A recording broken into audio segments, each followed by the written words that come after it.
사도행전 23장 11절에서 35절입니다. 그날 밤에 주께서 바울 곁에 서서 이르시되 담대하라, 내가 예루살렘에서 나의 일을 증언한 것 같이 로마에서도 증언하여야 하리라 하시니라. 이 셈에 유대인들이 담을 지어 맹세하되 바울을 죽이기 전에는 먹지도 아니하고 마시지도 아니하겠다 하고 이같이 동맹한 자가 40여 명이더라. 대제사장들과 장로들에게 가서 말하되 우리가 바울을 죽이기 전에는 아무것도 먹지 않기로 굳게 맹세하였으니 이제 너희는 그의 사실을 더 자세히 물어보려는 척하면서 공회와 함께 천부장에게 청하여 바울을 너희에게로 데리고 내려오게 하라. 우리가 그가 가까이 오기 전에 죽이기로 준비하였노라 하더니 바울의 생질이 그들이 매혹하여 당함을 듣고 와서 영내에 들어가 바울에게 알린지라. 바울이 한 백부장을 청하여 이르되 이 청년을 천부장에게로 인도하라. 그에게 무슨 할 말이 있다 하니 천부장에게로 데리고 와서 이르되 죄수 바울이 나를 불러 이 청년이 당신께 할 말이 있다 하여 데리고 이를 청하더이다. 아멘. 천부장이 그의 손을 잡고 물러가서 조용히 묻되 내게 할 말이 무엇이냐. 대답하되 유대인들이 공부하기를 그들이 바울에 대하여 더 자세한 것을 묻기 위함이라 하고 내일 그를 데리고 공회로 내려오기를 당신께 청하자 하였으니 당신은 그들의 청함을 따르지 마옵소서. 그들 중에서 바울을 죽이기 전에는 먹지도 않고 마시지도 않기로 맹세한 자 40여 명이 그를 죽이려고 숨어서 지금 다 준비하고 당신의 허락만 기다리나이다 하니 이에 천부장이 청년을 보내어 공개하되 이 일을 내게 알렸다고 아무에게도 이르지 말라 하고 백부장 둘을 불러 이르되 밤 제3시에 가이사랴까지 갈 보병 200명과 기병 70명과 장병 200명을 준비하라 하고 또 바울을 태워 총독 벨리스에게로 무사히 보내기 위하여 짐승을 준비하라 하며 또 이 아래와 같이 편지하니 일러스되 글라우디오 루시아는 총독 벨리스 각하께 문안하나이다. 이 사람이 유대인들에게 잡혀 죽게 된 것을 내가 로마 사람인 줄 들어 알고 군대를 거느리고 가서 구원하였다가 유대인들이 수지로 그를 고발하는지 알고자 하여 그들의 공회로 데리고 내려갔더니 고발하는 것이 그들의 율법 문제에 관한 것뿐이요 한 가지도 죽이거나 결박할 사유가 없음을 발견하였나이다. 그러나 이 사람을 해하려는 관계가 있다고 그가 내게 알려주기로 곧 당신께로 보내며 또 고발하는 사람들도 당신 앞에서 그들에 대하여 말하라 하였나이다 하였더라. 보병이 명을 받은 대로 밤에 바울을 데리고 안디바드리에 이르러 이튿날 기병으로 바울을 호송하게 하고 명대로 돌아갑니다. 그들이 가이사랴에 들어가서 편지를 총독에게 드리고 바울을 그 앞에 세우니 총독이 읽고 바울도 어느 영지 사람이냐 물어 길리기아 사람인 줄 알고 함께 읽겠습니다. 이르되 너를 고발하는 사람들이 오거든 내 말을 들으리라 하고 헤롯 궁에 그를 지키게 명하니라. 아멘. 세대별 없다 시리즈라는 유명한 글이 있습니다. 그래서 100세 세대를 맞춰서 세대별로 무엇이 없는지 한 글인데 보면 10대 뭐가 없어요? 철이 없다. 20대 답이 없다. 30대 집이 없다. 40대 돈이 없다. 50대 일이 없다. 60대 낙이 없다. 70대 이가 없다. 80대 처가 없다. 90대 시간이 없다. 100대 되면 다 필요 없다. 이 글에 대해서 어떤 분이 답글로 있다 하면서 답글을 쓰셨어요. 그러면 10대 꿈이 있다. 20대 배움이 있다. 30대 배우자가 있다. 40대 술이 있다. 50대 고민이 있다. 60대 손주가 있다. 70대 여행이 있다. 80대 이야기가 있다. 90대 경험이 있다. 100대 해탈이 있다. 제가 볼 땐 죽음이 있다. 내게 없는 것만 생각하면 모든 것이 없는 것처럼 느껴져요. 그러나 있는 것을 생각해 보면 감사하게 됩니다. 없는 것을 계속 생각하면 불평하고 원망하게 돼요. 그러나 있는 것을 생각하면 그럼에도 불구하고 감사할 수 있습니다. 불평하는 사람은 언제나 겨울이에요. 춥고 삭막합니다.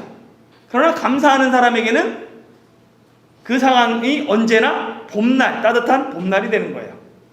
비록 감사할 것이 없음에도 불구하고 감사하는 사람, 그 사람에게 봄날은 바로 감사할 때가 됩니다. 같이 한번 읽어볼까요? 시작. 내 인생의 봄날은 언제나 지금이다. 3월 봄이 왔습니다. 옆에 분들하고 함께 인사하겠습니다. 당신의 봄날은 바로 지금입니다.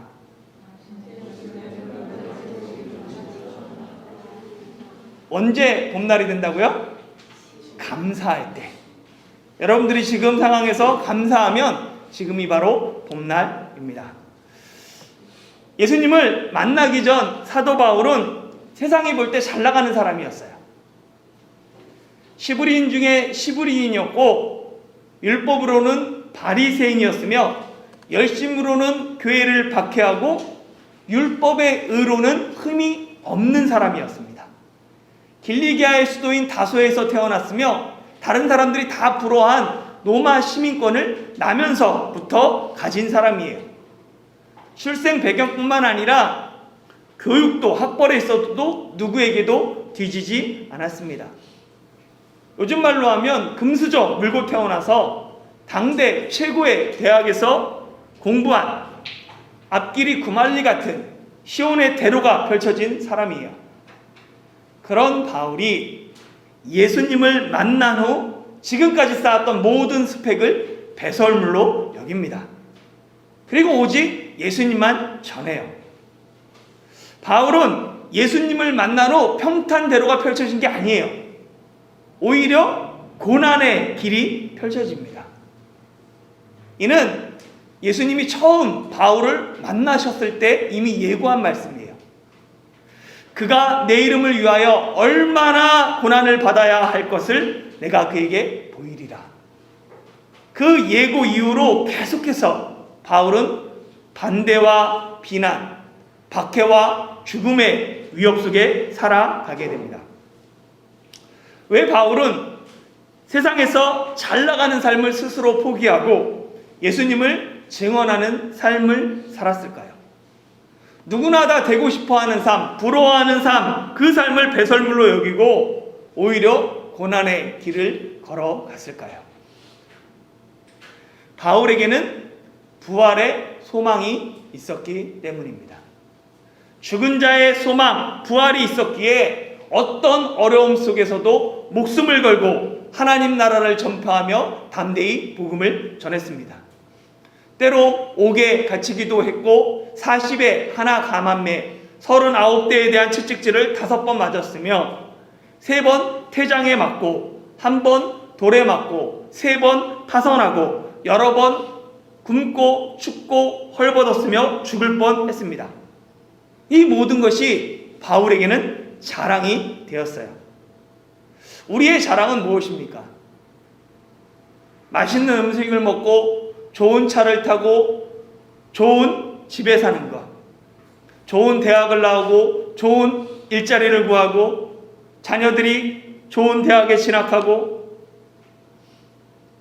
집값이 오르고 주식이 오르고 가진 부가 늘어나는 것, 이 모든 것들은 우리의 수고와 헌신, 세상에선 자랑거리가 돼요. 그러나 하나님 앞에서는 자랑이 되지 않습니다. 우리의 진정한 자랑은 예수님 뿐입니다. 주님의 나라를 위한 수고와 헌신이 우리의 자랑이 되어야 해요. 그래서 바울은 피치 못해서 자랑할 때에는 자신의 약한 것을 자랑했습니다. 그 약함을 통해서 주님의 강함이 드러났기 때문입니다. 우리도 모든 상황 가운데서 우리가 정말로 자랑하는 것이 무엇인가? 오직 예수님만 자랑하는 성도들이 되길 소망합니다. 바울은 성전에서 결례를 행하다가 아시아로부터 온 유대인들에 의해서 선동을 받고 그리고 죽을 위기에 처하게 됩니다. 이때 예루살렘에 소동이 일어나니까 경비하고 있던 로마 천부장이 출동해서 바울을 구출해요. 천부장은 바울로 인해 일어난 소동을 해결하기 위해 공회를 소집하지만 공회 중에 공회가 둘로 갈라져서 큰 분란이 일어납니다. 그래서 바울이 죽을 것 같으니까 바울을 그 분란 가운데서 빼내서 다시 요새로 영내에 들여보내요. 앞날을 전혀 예측할 수 없는 그날 밤에 주님께서 바울 곁에 서서 담대하라. 내가 로마에서도 나를 증언해야 할 것이다 라고 말씀해 주십니다. 이 말씀이 바울에게는 큰 위로와 소망이 되었죠. 그런데 그날 밤에 다른 한편에서는 바울을 죽이기로 맹세하고 작정한 사람들이 모임이 이루어지고 있었습니다. 그들은 바울을 죽이기 전에는 먹지도 않고 마시지도 않겠다라고 맹세했고, 그렇게 맹세하며 바울을 죽이기로 한 사람이 40여 명이 되었습니다. 맹세는 일정한 약속이나 목표를 꼭 실천하겠다라는 다짐이라는 뜻을 갖고 있어요. 지난 주일 설교 시간에 사람들이 맹세하는 이유를 무엇 때문이라고 했습니까? 사람들이 뭐 때문에 맹세해요? 내 말이 진짜다라는 것을 강조하기 위함입니다. 내 말을 상대방이 믿지 않기 때문에 맹세하는 거예요. 상대방이 내 말을 믿으면 맹세할 필요가 없습니다. 그럼 왜 상대방이 내 말을 믿지 않을까요? 둘 중 하나예요. 내가 하는 말이, 지금 하는 말이 거짓말이거나 아니면 평소에 거짓말을 워낙 많이 해서 신뢰가 없기 때문입니다. 평소 진실을 말하고 작은 것이라도 말한 것은 반드시 실천한 사람은 그 사람이 하는 농담조차 상대방은 진담으로 받아들여요. 결국 내가 평소에 언어와 삶이 얼마나 일치하는가, 진실한 사람인가가 중요합니다. 평소 진실한 사람은 맹세를 동원하지 않아도 돼요. 큰소리 치지 않아도 됩니다. 평소 신뢰를 주지 못하기 때문에 맹세를 동원하는 거예요. 그러다 보면 이 맹세는 과장과 허위가 들어가게 됩니다. 왜냐하면 처음부터 이 맹세를 지키기 위해서 하는 것이 아니라 상대방의 신뢰를 얻기 위해서 하는 그러한 도구로 사용하기 때문에 그래요. 그런 맹세는 결국은 점점 더 강력한 조건이 달립니다.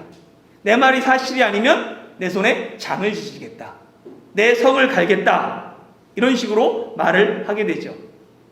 그러나 이렇게 큰 소리 치며 맹세하는 사람 치고 실제 그것이 이루어지지 않았을 때 장을 지지거나 성을 가는 사람은 지금까지 본 적이 없습니다.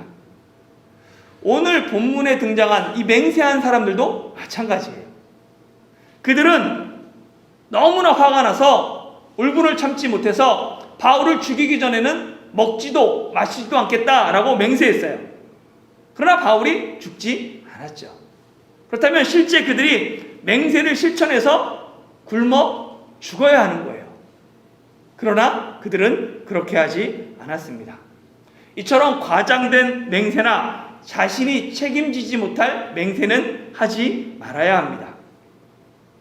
이들은 그렇게 맹세하고는 바울을 죽이려고 했는데 바울을 죽일 수가 없는 거예요. 바울이 요새 안에 있다 보니까 쳐들어갈 수가 없으니까 어떻게 할까? 그러면 바울이 요새에서 나오면 그때를 노려야 되겠다라는 생각을 가지고 날이 새자마자 대제사장과 장로들을 찾아갑니다. 그리고 그들에게 도움을 요청해요. 먼저 요새 밖으로 유인하기 위해서 공회가 천부장에게 바울의 재심을 요청해달라고 이야기합니다. 그러면 바울이 요새에서 나와서 산헤드린에 참석하기 위해 오는 그 길에 자신들이 매복해 있다가 바울을 죽이기로 구체적인 계획을 이야기합니다. 그들의 계획은 생각지도 못한 바울의 생질, 조카에 의해서 탄로가 나요. 그들의 준비는 완벽했습니다. 바울을 유인할 구체적인 이유, 그리고 방법, 죽일 장소, 시간, 모든 것을 다 준비해놨어요. 그러나 그 계획이 아무리 완벽할지라도 하나님이 그 계획을 막으시면 결코 일이 성립되지 못합니다. 그들이 밤새 바울을 죽이기로 동맹하고 계획하기 전에 이미 주님께서 바울에게 담대하라 라고 말씀하셨고, 내가 로마에서 증언할 것이다 라고 말씀하셨어요. 그러니까 주님의 약속, 주님의 계획이 먼저 있어요. 그러면 이것을 어떻게 해서든지 대적들은 그것을 망가뜨리려고 하고 무너뜨리려고 합니다. 그것이 이루어지지 않게 하려고 해요. 그래서 바울을 죽이기 전에는 먹지도 마시지도 않겠다라고 맹세한 사람들 40명이 바로 그 다음에 등장하는 것입니다. 비록 대적의 방해와 반대가 있지만 하나님의 말씀은 반드시 이루어집니다. 이를 위해서는 주님께서는 바울을 반드시 지켜야 하는 거예요. 비록 하나님의 약속이, 하나님의 말씀이 지금은 불가능해 보여요. 현실과 동떨어져 보일 수 있습니다. 그러나 하나님의 약속은, 하나님의 말씀은 반드시 이루어집니다. 그렇기 때문에 사실 힘들어도 오늘 살아볼 만한 거예요. 세대에 따라 없는 것에 실망할 필요가 없습니다. 내게 주신 오늘이라는 가장 좋은 선물이 있죠. 이 오늘 하나님을 위해 전심전력으로 힘껏 달리면 돼요. 나이가 들수록 힘껏 달릴 일이 없습니다. 힘껏 달리면 숨이 차오르고 심장이 터져 죽을 것 같아요. 그때 이 차오르는 숨을 들이키며 헐떡이면서 주님께 감사하십시오. 감사하는 사람, 그 사람의 인생의 봄날은 언제나 바로 그때가 되기 때문에 그렇습니다. 조카를 통해 자신을 죽이기 위해 사람들이 매복하고 있다라는 이 사실을 알게 된 바울은 백부장을 청해서 천부장에게 이 사실을 알리게 됩니다. 그러자 천부장은 백부장 둘을 불러서 밤 3시, 밤 9시, 오후 9시에 바울을 가이사랴로 호송하라고 명령해요. 가이사랴는 지중해 헤롯 대왕이 만드는 그 도시죠. 유대 땅의 수도를 예루살렘으로 생각하는데 예루살렘이 아닙니다. 유대 땅의 팔레타인 지역의 수도는 가이사랴예요. 황제에게 바쳤던. 거기에 로마 총독의 관저가 있습니다. 그리고 로마 시민의 정식 재판은 총독이 해야 하기 때문에 천부장은 바울을 가이사랴로 보냅니다. 그러면서 보병 200명, 기병 70명, 창병 200명, 합쳐서 470명을 보내죠. 이론상 천부장한테는 1000명의 부하를, 군인을 통솔하는 그런 지휘관이에요. 그러나 로마 제국에서 실제 천부장은 한 600명 정도의 부하가 있었다고 합니다. 근데 그 중에 470명을 바울을 호송하는 일에 쓰이는 거예요. 그만큼 천부장이 바울의 호송을 중요시 여겼습니다.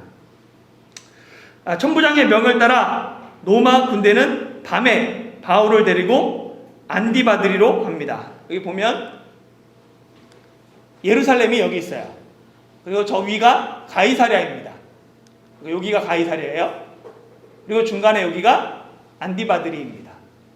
이 안디바드리는 헤롯 대왕이 이곳에 도시를 건설하고는 그의 부친 안티파더의 이름을 따서 그에게 속한 도시다 해서 안디바드리라고 이름을 불러요. 보시면 가이사랴로 가기까지 주로 요 근처에는 유대인들이 많이 살았지만 여기부터는 이방인들의 땅입니다. 그리고 여기는 산악지대인데 여기부터는 평지예요.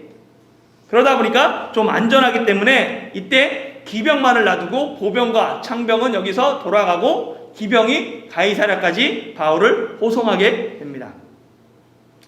천부장이 바울을 속히 그 밤에 가이사랴로 보낸 것은 자신이 책임지고 있는 이 예루살렘에서 로마 사람이 죽으면 당연히 자기가 문책을 받기 때문에 그래요. 그래서 천부장은 그 암살 계획을 안 그날 밤에 총독에 있는 가이사랴로 바울을 보냅니다. 그리고 총독 벨리스에게 한 통의 편지를 쓰죠. 이 편지는 부하가 상관에게 보내는 일종의 서면 보고서입니다. 편지를 보면 자신이 유대인에게 잡혀 죽을 그 위기에 처한 바울을 어떻게 구했으며 바울에게서 죽을 죄를 발견하지 못했지만 유대인들이 그를 해하려고 하기 때문에 급히 총독에게 보냅니다. 그리고 이 사람을 고발한 사람들도 총독에게 가서 재판받으라고 했습니다. 라고 비교적 자세하게 기록하고 있습니다. 이 편지를 보면 사실에 근거하죠. 그러나 모든 것이 사실은 아닙니다. 천부장이 바울을 유대인의 손에서 구원한 것 로마 사람인 줄 자기가 듣고 알았기 때문이 아니죠. 근데 천부장은 그렇게 보고를 해요. 천부장은 예루살렘의 소동이 일어나는 것 진정시키기 위해서 바울을 원인으로 봤던 그 바울을 잡아서 쇠사슬로 결박했던 것이죠. 또한 천부장이 바울이 로마 시민이다라는 것을 알게 된 것은 바울을 신문하고 채찍질하라 라고 명했다가 바울이 스스로 나는 로마 시민이다 라고 밝혔기 때문입니다. 오히려 천부장은 로마 시민을 죄도 정하지 않고 결박하고 채찍질한 것에 대해서 화가 미칠까봐 두려워했습니다. 그는 이런 모든 잘못을 교묘하게 감춰요. 그러면서 자신은 높입니다. 세상 사람들이 일방적으로 보고하고 일방적으로 사회생활하는 방법이죠. 그런데 이 천부장의 보고가 하나님의 섭리의 도구가 되는 거예요. 하나님이 그것을 사용하십니다.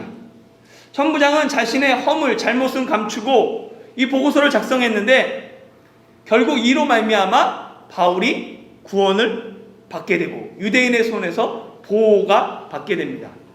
만일 천부장이 바울에게서 죄가 없다 자기가 얘기했잖아요. 그러면서 바울을 풀어주면 어떻게 돼요? 바울은 요새에서 풀려나는 순간 죽이기로 결심한 사람들, 그 사람들이 바울을 살해하게 됩니다. 그러면 내가 로마에서도 증언할 것이다 라는 하나님의 약속이 거짓이 되는 거예요. 그게 지켜지지 않게 되는 겁니다. 하나님은 이를 위해서 바울을 로마 군대에게 통해서 지키게 하시고 그걸 통해서 이루어 가시는 것입니다. 사랑하는 성도 여러분, 오늘 말씀을 정리하려고 해요. 바울을 죽이기로 맹세한 40여 명이 그 유대인들이로 말미암아 바울이 또다시 죽음의 위기에 놓입니다. 그러나 이를 알게 된 조카와 천부장의 조치로 바울은 죽음의 위기를 벗어나 가이사랴에 도착하게 되죠. 이 가이사랴는 로마로 가기 위한 징검다리인 거예요. 예루살렘에서 로마로 가기 위해서는 항구로 가야 되고 거기서 배 타고 가야 합니다. 바로 그 다음 로마로 보내기 위한 그 다음 단계가 가이사랴인 거예요. 뿐만 아니라 이 가이사랴를 통하여서 맨 처음에 바울이 받았던 네가 임금들에게 복음을 증거할 것이다 라는 그 사명을 여기서 또 감당하게 됩니다. 하나님께서 바울을 로마로 보내시기 위해 세상에서 가장 안전한 로마 군대로 하여금 바울을 지키게 하셨습니다. 바울을 죽이려 오는 사람들이 40여 명이지만 바울을 지키고 호송한 사람들은 10배가 넘는 470명입니다. 다윗은 시편 3편 6절에서 천만인이 나를 애워싸 친칠지라도 나는 두려워 아니하리로다 라고 노래합니다. 왜? 수많은 사람이 내 제적이 나를 에워싸고 나를 죽이려 할 때도 내가 두려워하지 않냐면 여호와께서 나의 방패가 되시기 때문이다 라고 이야기합니다. 세상 어떤 것도 하나님의 뜻과 계획을 막을 수 없습니다. 내가 하나님의 뜻을 행하고 있다면 어떤 위기를 만나도 두려워할 필요가 없습니다. 담대하십시오. 반드시 하나님께서 여러분의 방패가 되실 것입니다. 방패 되신 하나님을 신뢰하며 사명자는 절대 죽지 않는다라는 믿음을 가지고 이 3월도 승리하는 저와 여러분 되시기를 예수님의 이름으로 축원합니다.